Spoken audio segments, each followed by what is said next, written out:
All right, go ahead. All right, everybody. Thank you for joining our webinar today. Today, we're going to be talking a little bit about managing resident evaluations in the CCC. I am Lisa Ann Rora. I am a residency coordinator at the Chehalis Rural Training Program in Chehalis, Washington. I also have with me today the beautiful Pamela McMillan, who is also a GME residency administrator and program manager at the University of Wyoming, and Miss Rebecca Webb, also quite beautiful, institutional coordinator and program manager at the University of Chicago Medicine Advent Health in LaGrange, Illinois. So we're going to talk a little bit about our three programs and how we run our resident evaluations in the CCC. So Becky, if you could go to the next slide, please. Woo, she's quick on that slide. Once again, I'm Lisa Ann Rora. I am with the Chehalis Rural Training Program in Chehalis, Washington. We are a small 333 rural program. The CCC makeup for our program is everybody attends because we have such a small program. Our APD is our co-chair, is our chair for the CCC. We have one family medicine faculty member, a pharmacy faculty, and a behavioral health faculty who all attend and are in charge of specific residents. Myself and the PD also attend, the PD for awareness. So he's involved in all of the discussions, and me to take notes and to mark on the milestones. We do 2 formal evaluations per year. These are both our semi-annual and milestones review. We normally do those in November and May, just so we get enough information. Next slide, please.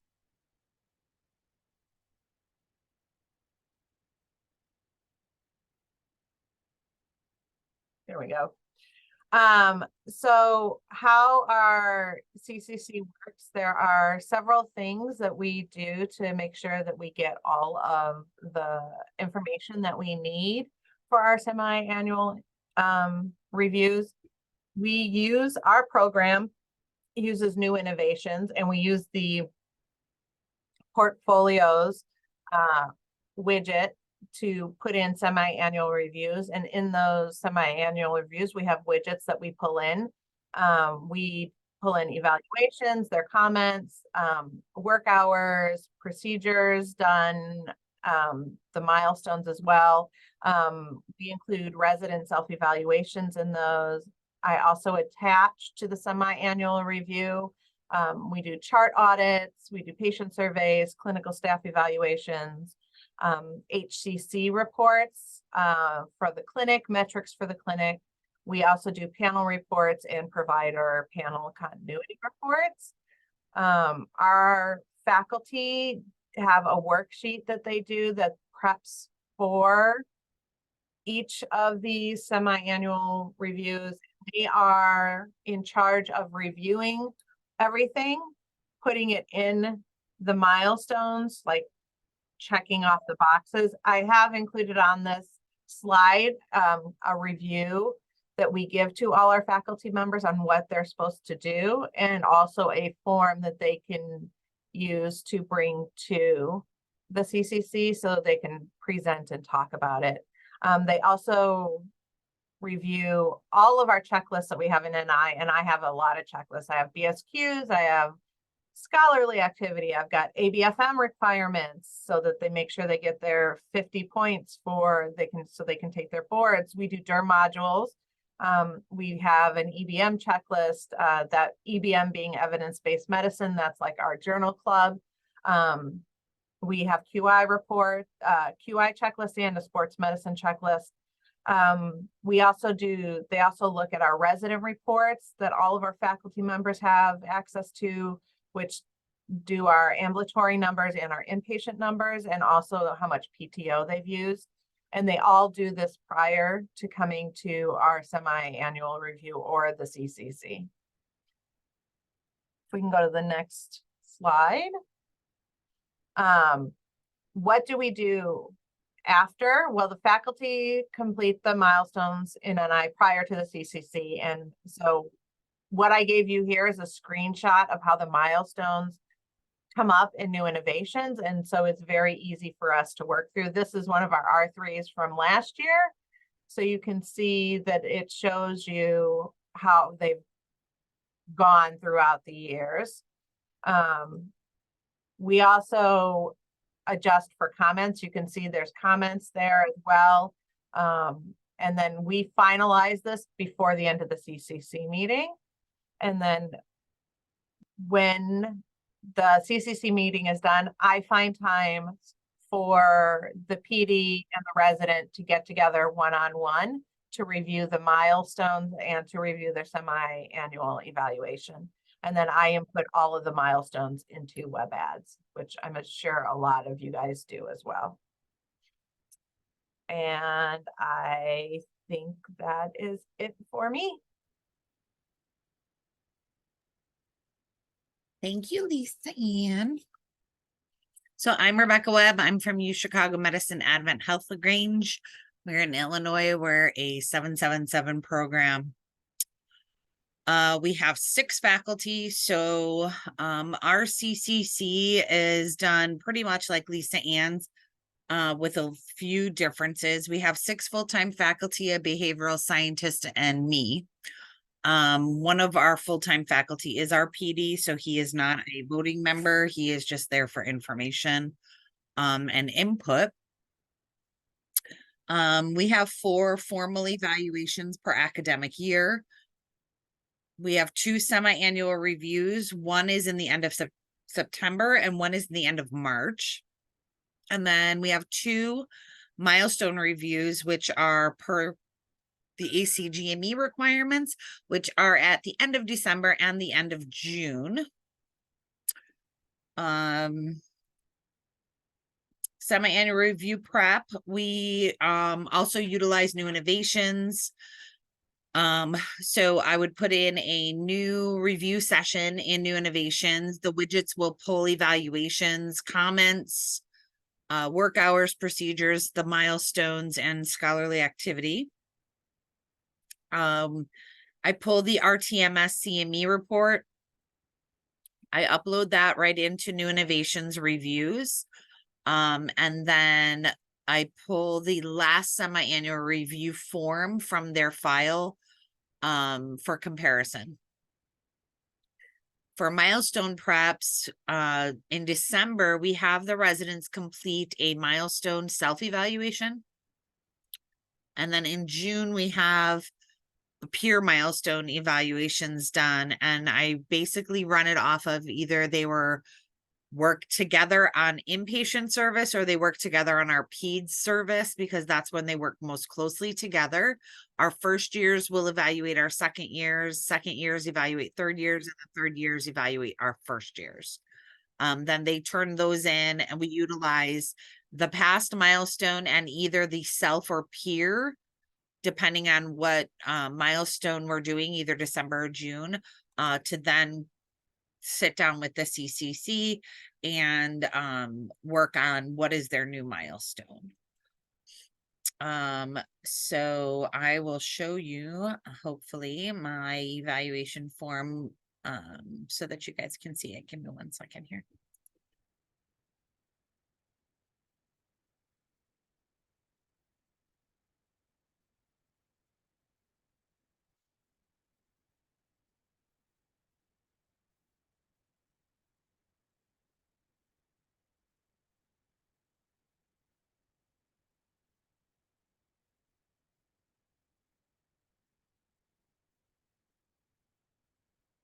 Okay. So this is the semi-annual review form that we utilize. I give each faculty member one to use as basically just a visual aid. And then we will go through systematically and look at it. Each PGY level has their own specialized semi-annual review form. And you can see that we break down the evaluation based on the competencies, and then in parentheses here I match them to the milestones so that I would be able to come up with a number for milestones. Once we go through this evaluation form, at the end, so you can see there's numbers on the top, we would calculate all the numbers, and then that would correlate back to the new innovations review, and tell us whether or not they've met the goals for their stage of their PGY level. Sorry, I'm going to go back to our presentation. Okay. And then it's Pamela's turn. I can send out my evaluation form if anybody is interested in it. We have one for first, second, and third years. And if you wanted to utilize any of the information, I'd be happy to share it. Okay, Miss Pamela, it's your turn. Awesome. Thank you, Becky. Welcome. All right, everybody. So for us in our annual or our CCC meetings, we're very similar, obviously, and I will be honest, I think that a lot of us do the same things here. And so some of this information might look very interesting, similar to what Lisa Ann and Becky just shared with you. And so my program obviously is a smaller program. Again, we are a 666 program. We have 6 full-time faculty physicians that are part of our CCC, 1 behavioral scientist, 1 full-time faculty social worker, and 2 full-time PharmDs, and then obviously myself as the administrator. We have 5 formal evaluations per academic year, similar to what Lisa Ann and Becky just shared with you. We have, we call them our advisor meetings or our tri-annual reviews. And that is our faculty that are advisors to our residents. They meet 3 times throughout the academic year. And those advisor meetings aren't like, they're scheduled throughout the residents' first, second, and third years based off of the rotations that are on, which is something new that we've tried this year, and it's been super successful for us. We've tried to schedule advisor meetings, and then the resident gets caught up or the faculty gets caught up, and then they don't happen. And it's because they're on super crazy rotations. And so we've kind of changed how we do that. And this 3 times a year seems to be working quite well for us. And then obviously we have our 2 milestone reviews, which are in December and June of every academic year. Sometimes we will start our milestone reviews like at the end of November, just because ours is structured a little bit differently than the way that Becky's and Lisa Ann's are, but I can get more into that here in just a couple of minutes. So I'm ready for the next slide, Miss Becky. All right, so the way that our tri-annual advisor meetings work, again, similar to Lisa Ann and Becky, I pull all of the RTMS reports over, and I have that uploaded into New Innovations. We also use the New Innovation software, and under the portfolio tab, there are those reviews that you create. And so we have created, there is that semi-annual review form that's in there, but we have created another form that's called advisor meetings, and it pulls over those widgets that we're looking for. Again, their evaluations and the comments, the work hours, the procedures that have been logged and approved. It actually shows the milestones progress. And so that piece I really do like, because it shows where the residents are and where they've increased in their knowledge, their scholarly activity, and then competency on each core competency based off those evaluation reports. And attached to those reviews in New Innovations, I also include, we have a different form for each PGY year for our residents. So we ask different questions during those advisor meetings based off of the year the resident is in their education. So PGY 1s are simpler questions. PGY 2s are asking about what they're looking for in their electives and what their future practice goals are. And then in their third year, it's have they, applied for their licenses in the states that they're planning to move to. What is their plan for their board prep prior to taking their ABFM board certification exam? And then if residents have their ILPs or their individual learning plans, I also attach those individually to those reviews within New Innovations. For our milestone prep, we do things just a little bit differently. I go into New Innovations, and I'm going to stop sharing my screen here for just a second.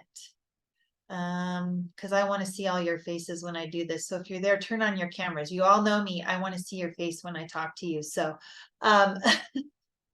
there we go. Hi, everybody. It's so good to see your faces today. Look at them. Everybody's coming on. I see lots of familiar faces here. All right. So the way that I prepare for our CCC is that I actually go into new innovations and I run a report for each of my residents based off of the time frame that we're actually reviewing for their milestones review. And it pulls over all that information. It shows all the comments based off evaluations, their preceptors evaluations that have been done. In my program, our first and second year residents are evaluating our third year residents as their supervising resident on our inpatient and OB service, and then vice versa. The third year is actually evaluating those first and second years based off of their performance as an intern or a PGY2, just learning how to supervise residents. And so those comments are also included in that report that goes to all my faculty. And I actually download all those reports to a PDF document. And then I share a folder with all of the documentation that's needed for our CCC prep. And I share that through OneDrive. So all of my faculty have access to that folder no matter where they're at, and they can review all of those documents ahead of time. Now, in a perfect world, all of the faculty would actually read those documents. However, I see a lot of you smiling, right? A lot of your faculty don't do that. They're like, oh, I just didn't get time, or I didn't get to that. It was just too busy. I was on inpatient service and I just didn't get to see them. And so I have learned over time that I send it out way in advance. I don't send it out a week before, 2 weeks before. I usually send it out a month ahead of time so that I don't get those responses that are, oh, I didn't have time to review that. The hope is that they review all the comments. Most of our faculty are in tune with everything that's going on, obviously, because we are a small program. And so they know a lot of the information that's already on those evaluations because they're signing off on them. I'm going to go back, or actually, Becky, can you go back and share your screen again with me, with everyone one more time for me? Back to our presentation there. Here we go. And can you go to the next slide? This is an important thing for all of you to have within your programs. And this is just a policy that we have at our program. And it's very cut and dry. It's very simple. The verbiage is actually taken from the ACGME and like what they require. And the only reason that I have this on here that I wanted to share with you all is that when the milestones first came out, nobody really knew what the heck was going on. Nobody really knew what the formal process was for a CCC. And we kind of had a document that said this stuff, but it was more of our words to describe what our CCC is. And we actually had a site visit from the ACG. I mean, they came out and lo and behold, they asked for our documentation on what our policies were for all of these things. And so I would highly encourage all of you, even if it's as cut and dry as this one, we decided that the simpler the better. And this actually was given to us or referred to us by the site visitor that came and did our ACGME visit and said, you know, something as simple as this is what's required of this CCC and this is what it entails. What you can't see on here, there's more to it, but it actually has every academic year I update this document. And I actually put on there all the members of our CCC. And so they can see who those people are, who the chair is. Most of your programs, the chair is going to be like your associate program director or a lead faculty that you have in that role. And at my program, it is our associate program director. It shows their name. And then it has all of the other participants that are part of our CCC. When we sit down and do our CCC meetings, we have found that we blocked out originally 1/2 day to complete our CCC meeting, and we have found that we typically need more than that just because there's a lot of conversation that goes on. And the CCC is actually one of the very few meetings where all of our faculty are required to attend. A lot of times we'll have faculty meetings and they're busy doing things, or they're out and about. And so we find time when none of our faculty are on vacation They can get away from the hospital. Maybe we have an outside preceptor that's helping cover the hospital service for us, which has been very helpful, so that we can actually sit down in one room and have the conversations that we need to do. And so typically we start at noon and we go until 4 or 5 o'clock in the afternoon. In December, late November, early December, when we do our CCCs, we always start with our first years. The reason that we do that is we want a baseline. We know kind of where they're supposed to be with their milestones, but it's good to have that open verbiage conversation. And as most of you know, I work virtually most of the time. And so I'm actually logged on via Zoom and I'm sharing new innovations on my screen. And we go through every single milestone individually with every single resident. When we first started this process, we were doing every resident and we were going through all the milestones. And then we realized, you know, it would be simpler if we had 6 windows open and we could do each milestone for each resident. And so we start with our first resident in our PGY1 class, and I have 6 tabs at the top of my screen, and we answer PC1 for all 6 residents. Then we go back and do PC2 for all 6 residents, so that we're on the same topic and we kind of know where we're at and we don't get lost in the weeds, obviously. While we're doing the CCC, I'm the one that's pointing and clicking and having all the conversations, and I'm bringing comments up so people can read that information. And one of my faculty actually is the note taker. And so they're taking notes on everything that's being talked about. That is requirement of your CCC. You must keep minutes of your meetings. And so our minutes are basically the notes that we're writing for each individual resident. And it's worked out super well for us. We don't actually complete the form in New Innovations doing those milestones, because there's a tab at the top that says draft or complete. And as you're going through those milestones in New Innovations, it will show you the percentage of the form that you've actually completed, or the percentage of milestones that you've completed. What happens at the end of our CCC, when we're done meeting about each class, is the faculty member that kept minutes will actually send those comments to me, and then I can cut those comments and paste them right into New Innovations into that comments box. And then I can save those comments and I can complete that document so that it shows that the milestones for that review period for that resident have been completed. Trying to think of what other key pieces I can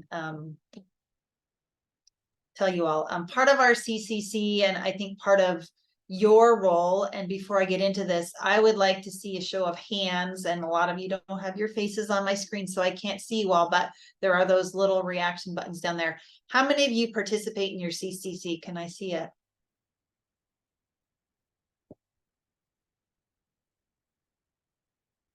So some of you, not all of you, are showing a raise of hands here. So one thing that I would strongly encourage you to do is to speak up during your CCC. And if there are things that are going on within your program, that you speak up, so that people that aren't aware of maybe certain things that are going on, because we as the administrators, managers, coordinators, whatever your title is, we hear and see things maybe that our faculty don't hear and see.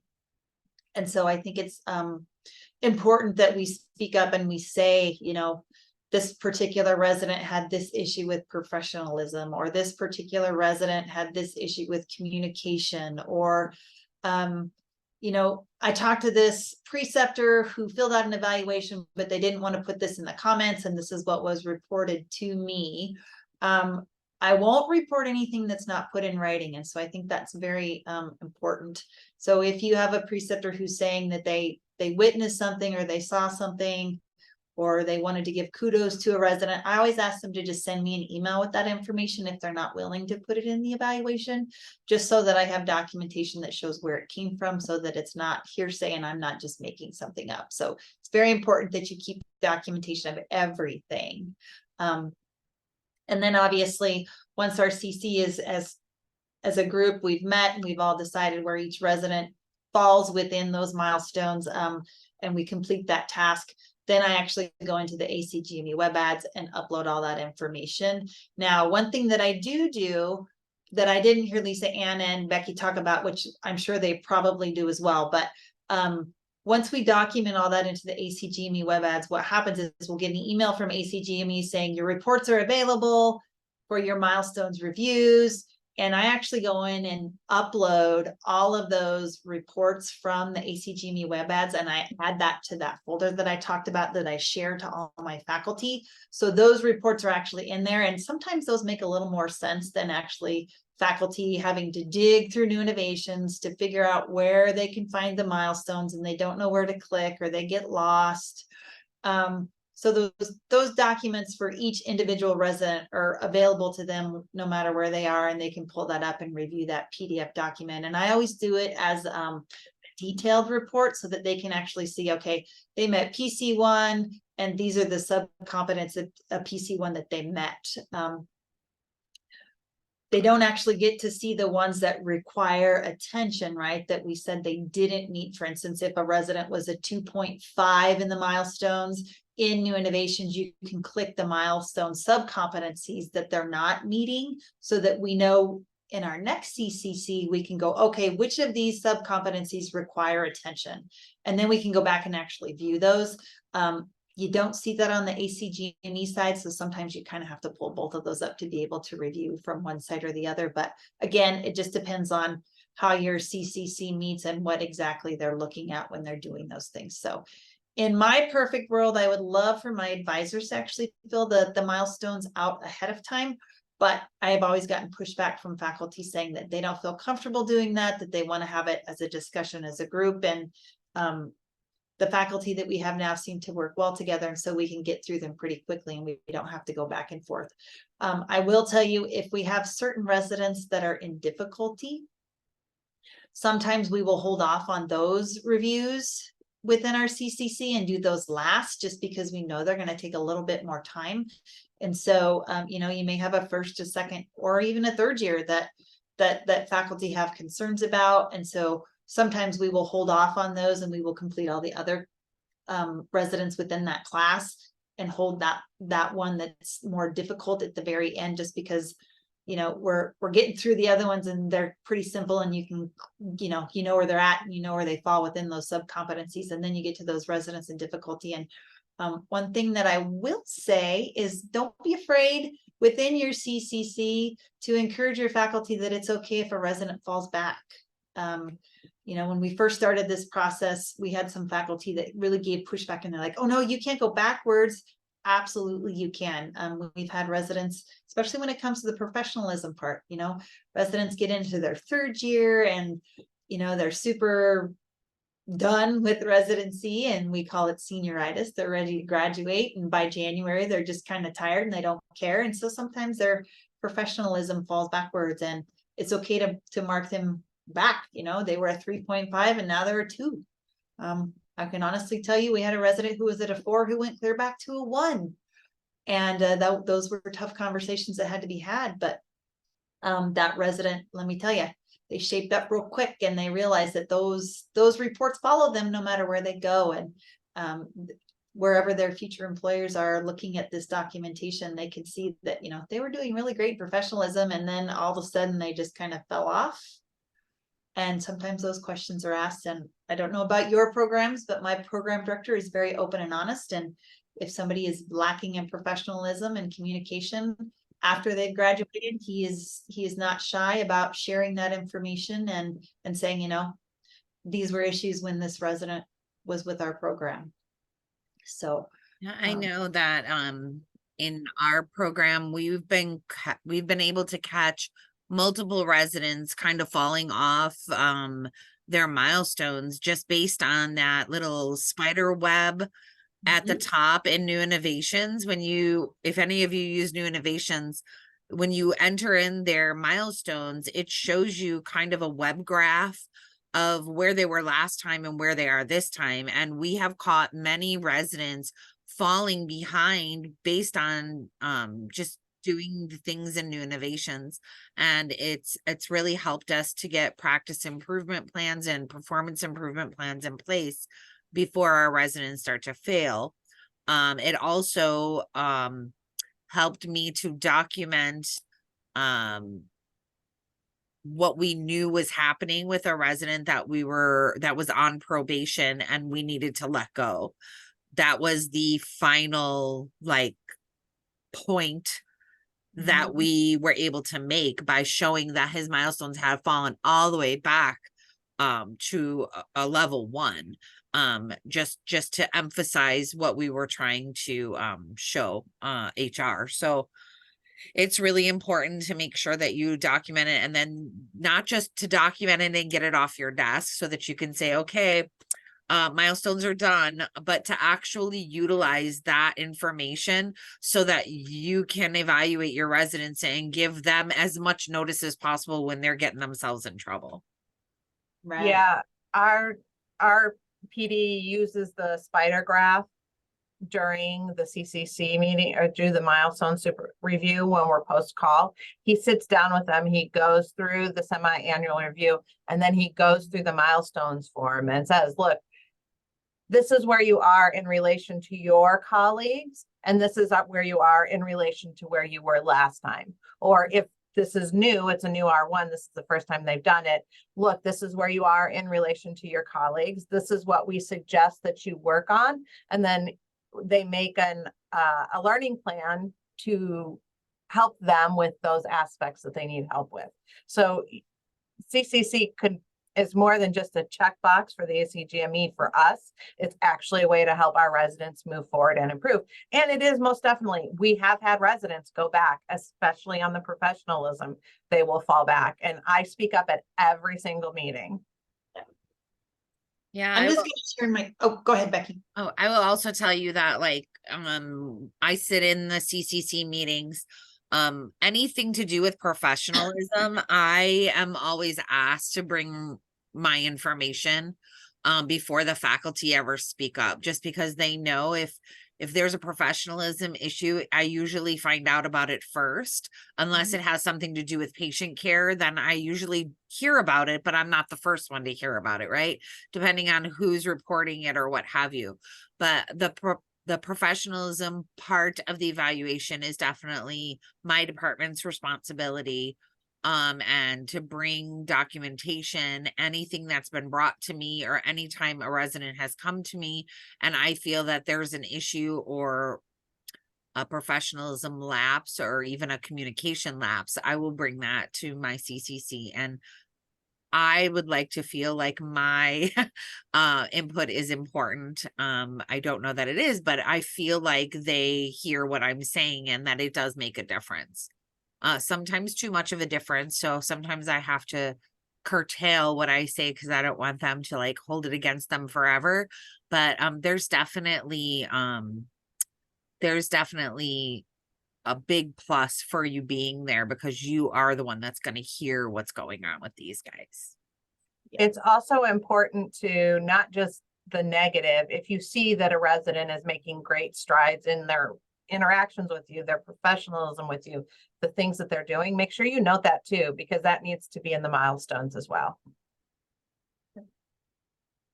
I also would add that I know we've talked about like when our faculty meet with residents and when our advisors meet with residents and we have our CCC meetings, but I also meet individually with each of my residents, typically twice a year. And it's just to check in with them to see how things are going, to talk to them about their rotations and like maybe what was great about that rotation or what wasn't great about that rotation. Our residents all fill out evaluations on rotations and like what they learned from it, what they thought could be better about that rotation. And I actually talked to them about some of the comments that they actually put on those evaluations. So that also is important. I just wanted to share my screen here really quick with you. I don't know how many of you use New Innovations or don't. I don't know what MedHub or some of those other software systems do for you, but this is kind of just kind of a quick view of what the spider graph looks like that Lisa Ann and Becky were just talking about. And this is just this was from our previous reviews in June of 2023, and you can kind of see where our first year's lied, our second year's lied, and our third year's lied. And one thing that we kind of talked about here that Becky and Lisa Ann touched on is that you can see where a resident maybe falls off, or they're doing really good at, or they're not doing really good at. But one thing that my program has found by looking at these spider graphs is where the program is falling off.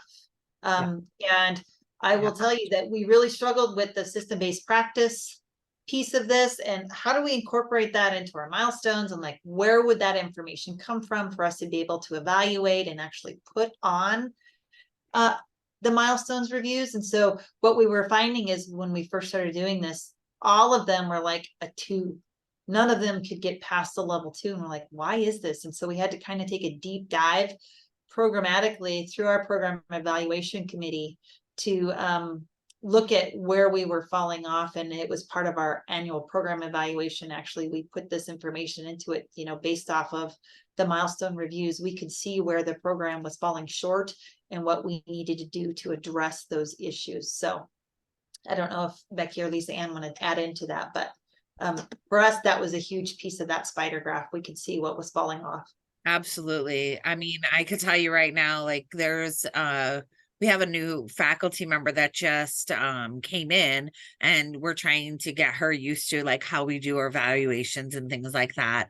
And I was kind of like, she originally thought that like 1, 2, 3, 5, right? 1, 2, 3, 4, 5, like, oh, those are PGY levels. And I was like, well, we're only a 3-year program. And she's like, oh yeah, that's right. She's like, so you want them to be at a 5 before they graduate? And I was like, there are faculty that are not a 5 yet. So yeah, but at the same token, it definitely shows you where you are not meeting the mark that you have set for your own program. I think, you know, everybody wants to say, oh, we would like for them to be at a 4 before they leave, because that means they've gotten all the way through their 3rd year and they've succeeded, right? But that's not always the case. I mean, a lot of these things, it takes 10 years in practice for them to meet those milestones, right? Like nobody is changing the entire system of medicine in a residency program. And if they are, they are amazing, and they should definitely be a 5, but like that's not happening. So yeah, but it has definitely showed us where we need to kind of step up ourselves as a program, so we can teach them the things that they need to meet that milestone. Yeah, we use that too that way. You know what, as you can see, like if all of the residents dip in the same area, then you know that there's something that you've got to fix right there. We use the training exams the same way. If we notice that the residents their scores are lower in a particular system or whatever in the ITE, then obviously we're not teaching that system right. So these are all good for the residents, but it's also good for us too, because you're never gonna, if you don't look to find out why that's low, your program's never gonna get better. And you always want to continuously improve your program. Agreed. Does anybody do their CCC differently than what us 3 up here have presented to you? Or do you guys all pretty much do the same thing? Is there anything new and innovative out there? Because we know new innovations is neither new nor innovative, but. Oh, did I say that out loud? You say that out loud? Sorry, I am the new innovation support person for WWAMI, so I feel like I can say those things. I actually have a question. This is Cindy from St. Elizabeth in Edgewood, Kentucky. I don't have a camera. I'm sorry, Pam. That's okay. Anyway, so my one thing that we have done, and I'm curious if other programs call it something different, but we have actually needed over the last couple years, at least 1 or 2 throughout the year. We're calling them either emergency CCCs or mini CCCs. So they happen when we have someone that just, there's a significant thing that needs to be dealt with. The people in the room should be the clinical competency committee members. Sometimes it's someone isn't progressing, or there was a fail that didn't allow them to move on, fail in their COMLEX or their step 1 didn't allow them to, or step 3 didn't allow them to move on or something like that. And so I'm curious if other programs do that, or are we just overreacting? Are we calling it something different? We have that, so that sounds like when we have our residents are on an ILP, because it's called an individualized learning plan, and it's usually when they are deficient in one area or the other. We do that too, but it's not the CCC. It's usually the program director Well, we do them during faculty meetings, but we're such a small program. But it's usually they meet with the program director, the advisor, and the resident, and they help to set up a learning plan for the resident. And if they get through that learning plan and they haven't progressed, then we do a learning plan that is prescribed by the residency program that the resident has to complete, otherwise they're on probation. And then that's the next step, is after probation is letting people go. So at our program, all residents have ILPs, and that is something that all of you should watch for because it's a requirement now. All residents should have some sort of an ILP, an individual learning plan. Even if they're the best residents you have, they still have to have some sort of a learning plan and what their goals and objectives are. But we don't call them emergency meetings, Cindy. Those are like our typical faculty meetings. So we have faculty meetings typically 2 to 3 times a month. They typically last 1 to 2 hours. And we typically start that faculty meeting with they're now called lead residents, and we've gotten away from the word chief. I think that's a national thing again. And so our lead residents start off with if there's any issues within the residency, from the resident's perspective that need to be addressed, and we can talk about those. And then the faculty then go in and have conversations. And there are times where we have private conversations where we excuse the lead residents and they are not part of those conversations because it's something that's confidential that doesn't need to include the residents' side of things, or that those lead residents aren't hearing things that should not be repeated. And so a perfect example for us would be this year, our first year class came on, they started out doing well. And then lo and behold, we had this one outlier resident who was causing all kinds of issues, and there were a lot of things that were going on. And so we had multiple faculty meetings about this particular resident. They didn't pass a rotation, so we had to wait for evaluations to come through, and there were just a lot of problems that were going on. And so the faculty met multiple times about this particular resident, and the resident actually was going to be put on probation and possibly fired, and that resident chose to resign. And so those are those types of meetings that you're talking about, Cindy, where you're like, all of a sudden it's wham, we got to talk about this. This is urgent and we need to have this discussion right now. It looks like Ashley has a question. No, I was just going to share how we do our CCC. We have this ginormous spreadsheet with all of the milestones in it, and we assign each one of our preceptors specific milestones, and they do those for every single resident. And doing it that way ahead of time at least gives us a baseline to work with to start the meeting, and it significantly decreased our meeting time. So that's what worked for us the last time. We learned a few things from that moving forward. So hopefully we'll continue to decrease the meeting time and not increase the meeting time. That's a great idea. It's a great idea.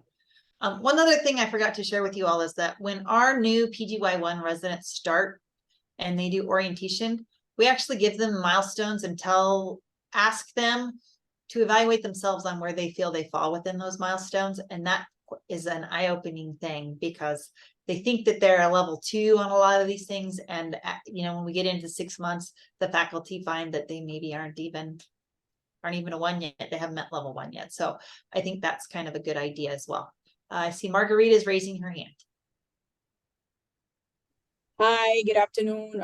Greetings from Miami. I just wanted to share, well, first of all this information is super valuable because I think I personally do a little combination of everything that you've all done, because I've been to your webinar, so I take a little bit every time. One thing that's helped me a lot is to do a coordinator 90-day check-in with my residents. And I do it with all levels on purpose. And I have an Excel sheet, I call it my dashboard. And I try to list the things that would be important for first year, second year, and third year. But the rest of the information on the list is kind of the same. My program is so unique. It's community-based. It's HRSA funded. We have to go outside for our rotation. So, it makes it a little bit harder for our faculty to be completely submerged, right? Because I depend on so much faculty. So with the little dashboard, what it's helped me do is kind of catch, especially the numbers. For us, the numbers are super important, not just for ABFM, but for HRSA. We have to report these numbers. So since they're our funding source, so I'm able to capture if someone's doing poorly the first 3 months, or if they don't have enough numbers, then at that time we're able to kind of like troubleshoot and maybe give them an extra clinic, continuity, ambulatory clinic, etc. So that's helped me a lot. And also, as a coordinator, don't ever think that our input is not what's the word, beneficial in any. I think it weighs a lot. We know what happens behind the scenes, back and forth with the emails when they don't respond, when they've been here for a week yet they haven't clocked in and out, and you don't understand why they haven't clocked in and out, right? You can bring all that to the table, because they are going to go out and practice autonomously, right? Like ACGME says, don't ever anyone think that our input is not important. But yeah, that 90-day check has really it's helped me. And then I present it at the CCC. It makes things go quicker. We do it by level. So, but thank you all for your information. It's incredible. I'm taking a lot back with me. That's awesome. Thank you, Margarita. One other document that I just want to share with you all really quickly is another thing that I actually attached to our advisor meetings, but it's something that we look at during our CCC as well. And you all will get a chuckle out of this, because the ACGME says that we have to do all these things. And this year they've changed all those things, and we no longer have those 1650 visits and all of that wonderful information that they're looking at. But our program feels like this is important information, so we still keep track of that. And so this is a bean counting sheet is what we call it within our program. And I do this for every single resident. It just shows like visit encounters based off of clinic visits, telehealth visits. Our hospital, you can see our residents see tons of patients in the hospital, tons of patients. Their pediatrics numbers, how many deliveries they've done. And then this also keeps, I actually manually input all this information from multiple different sources, but it keeps track of their absence, vacation, sick leave, CME time. And then one thing that our program has added to our curriculum this year is a wellness curriculum. And we give each of our residents 4 wellness days throughout the year that aren't part of their sick and vacation time. And I keep track of all that information and input this into these bean counting sheets for each faculty member when they're doing their advisor meetings, and I can attach lists into new innovations into that portfolio review. So if anybody's interested in that, I'm more than happy to share it. I know a lot of programs don't keep track of that anymore, because now it's all about percentages within the clinic and continuity and all of those things, which eventually we will add to this bean counting sheet, but we also want to keep track of encounters. So we will continue to use this document. We have a similar type spreadsheet that I keep both for ambulatory numbers and for inpatient numbers.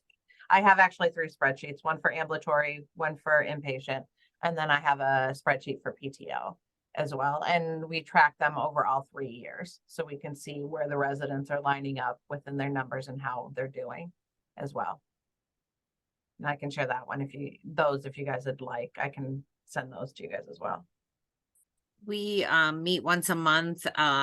It's called the All Center meeting, where our clinic director shares all of their patient visits in the ambulatory site, RVUs, all of that stuff as if they were in a practice already. So we can get them used to looking at that stuff for practice management purposes. And then I get reports from the hospital with their patient touches on the inpatient side. And then our residents also keep track and hand in their numbers for pediatric inpatient, newborns, and geriatric. So yes, we have a spreadsheet, of course, as well. I don't think you can be a coordinator and not have some kind of spreadsheet about something in some way. Right on. I agree with that. And if you've managed to do that without having spreadsheets, I, for one, want to know how you are doing it. I think there's so many different places that we get information. And if any of your programs use the same EMR and everything that you do, I am so jealous, because we do not. We have 4 different EMRs. You know, there's one at our hospital, there's one at our clinic, there's one at the VA, which is archaic. And then there's one at Denver Children's Hospital where our residents do rotation. So I have to pull all those reports and manually input all this information into these documents. But I am going to save this document and get rid of resident information on it, and I can email it out on the listserv so that everybody has access to that. So more than happy to share. Me too. Me too. I'd be happy to send my evals out on the listserv too. Maybe what we'll do is we'll all just put all of our documents together, and then one of us can just share them all together. That way there's not multiple emails going out through the listserv, and you can get all the information in one spot. Does any of you have questions for us or want to share any other information maybe that your program is doing differently than what we've shared today?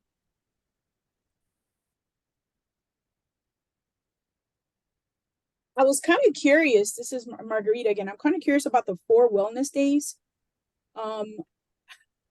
So that is part of our wellness curriculum, and it's something new that we have added just because we keep hearing wellness, wellness, wellness, right? ACGME talks about wellness, ABFM talks about wellness, STFM is huge on wellness. If any of you are members of STFM, there's lots of different webinars out there. I encourage you to go out and check them out. They're super great. But we've written a whole new wellness curriculum, and those wellness days are incorporated into that, and it's part of their call it reflection time. And so it's built in for residents so that, and they can use 1 per quarter. They just have to request the time off through New Innovations. We'd like for them to give us at least 60 days in advance, but sometimes that doesn't happen. I'll give a perfect example. A resident's at the hospital on the inpatient service. They're doing things are going great. Then they end up delivering a fetal demise, and then they have to leave that room and go to the next room, and there's an adult patient that's crashing and the patient dies, and it's just tragic, and they're just having a really hard time. And they're like, I just can't do this. Like, my brain is fried. I'm shot. I just need a day. Yeah.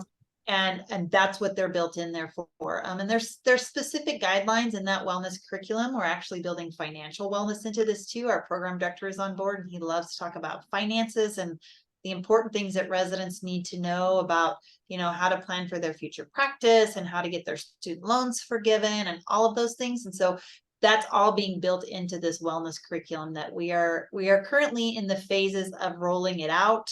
But I will tell you that all of the residents have been so grateful to have those wellness days. And they can use it to do whatever they choose. It's not, we don't require that they report to us what they're doing on their wellness days, but it's built into that curriculum. And if it's ever questioned by the ACGME, we can present the wellness curriculum to them, and they can see what we're actually doing.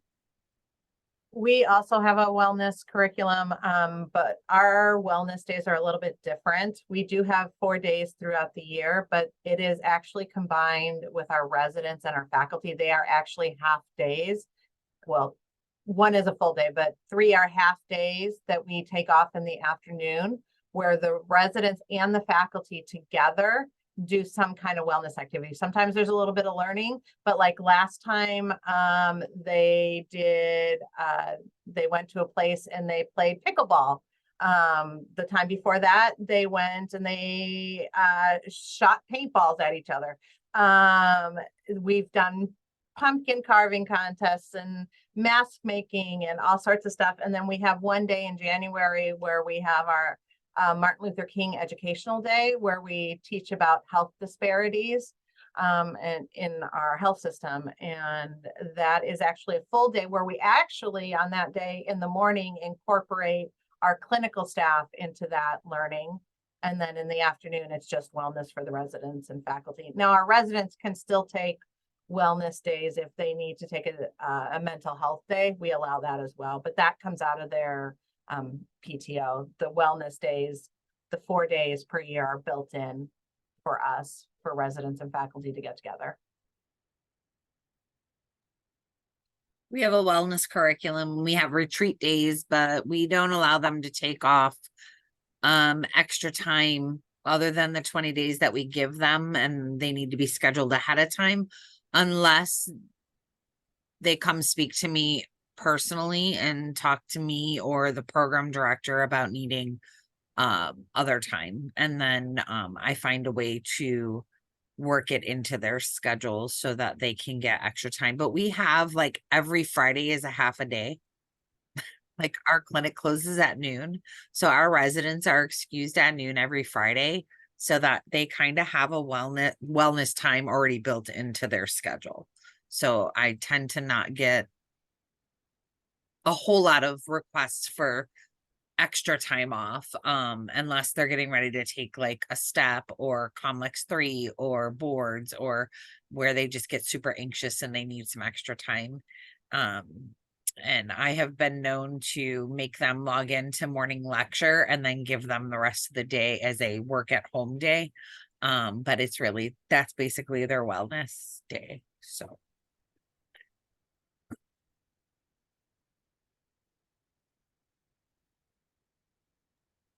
Anybody else have questions, other questions? You know, Margarita put something in the chat. What about wellness for coordinators and program managers? Does anyone have any literature that they would be willing to share? Stay tuned. Log into the webinar in November. Anthony Yarbrough, who's on here, who he always hides his face because he's really good at doing that. You all will get to see him front and center in November. We are actually going to be doing a wellness webinar for administrators and coordinators and talking about wellness and resiliency. So stay tuned. And I take wellness time whenever I want to. I agree. So do I. If I need a day, I just take a day. But this is the time of year where we're all super busy. We're all doing things. I work on the weekends a lot and in the evenings a lot. And so if I need to take a day off, I just take a day off. And I highly encourage you all to do the same thing. And, you know, hopefully my hope is that you all have awesome program directors. I know that there's a lot of programs out there who have super supportive PDs. I also know there are program directors out there who don't have a clue what you all do. And so that's why we're here, is to teach you how to have those conversations and how to build that trust with your program director so that they understand what you're doing and all the important things that are going on in your world, because sometimes they're in tune with their own world and they're busy teaching and doing all things medicine, and we're on the backside keeping everything afloat. So stay tuned.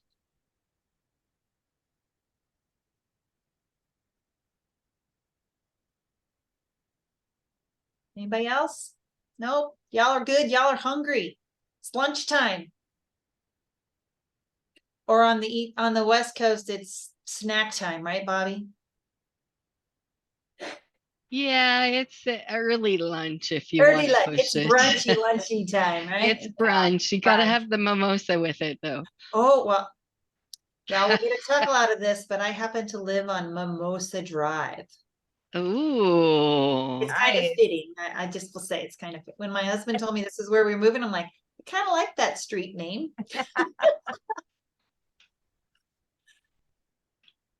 All right. Well, thank you all for attending, and we'll give you back 2 minutes of your time. Yeah. Thank you all. Enjoy your week. Happy Thanks, interview guys. season. Have a good one. Bye.